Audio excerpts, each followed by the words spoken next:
As an actor, you have to sort of disconnect and trust him a lot. Once you guys are on the floor, how much are you still writing? I mean, and still working out as compared to, because it's so much work just trying to stay in character and listen to your director, how much you get to step outside of that and still sort of shape and change things? It's the loveliest thing in the world to get to work with an artist that you trust more than yourself. He's sort of like an emotional miniaturist. He'll just come into the scene when it's not working, and he'll like whisper something to Alex, and then he'll like whisper something to Toby or me, and then the scene happens again, and suddenly it works. One of the funny things about a scene that you haven't quite gotten is that I would use that scene to audition a lot. Really? So yeah, and so that's one of the cool things about, I don't know if actors know this, but a lot of times the director's just learning a lot about the scene from watching like a great actor read it, and then I'll later use that on set, even though that actor didn't get the part.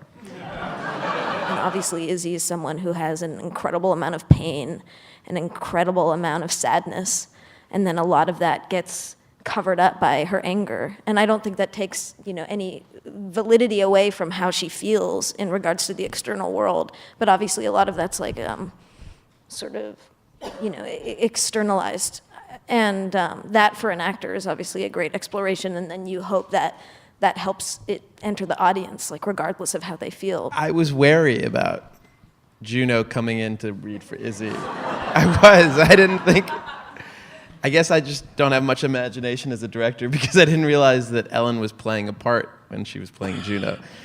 But I think that's actually a problem a lot of times for actors, and that's kind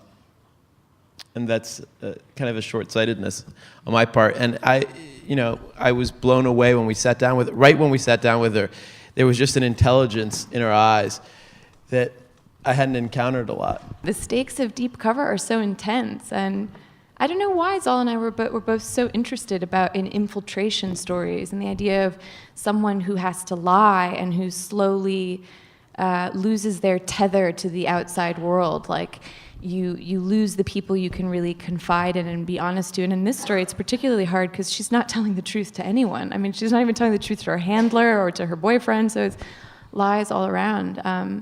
But I think in large part it's because she doesn't really know who she is to begin with. Let's thank these guys for being here today. Thank you guys. Thank you guys.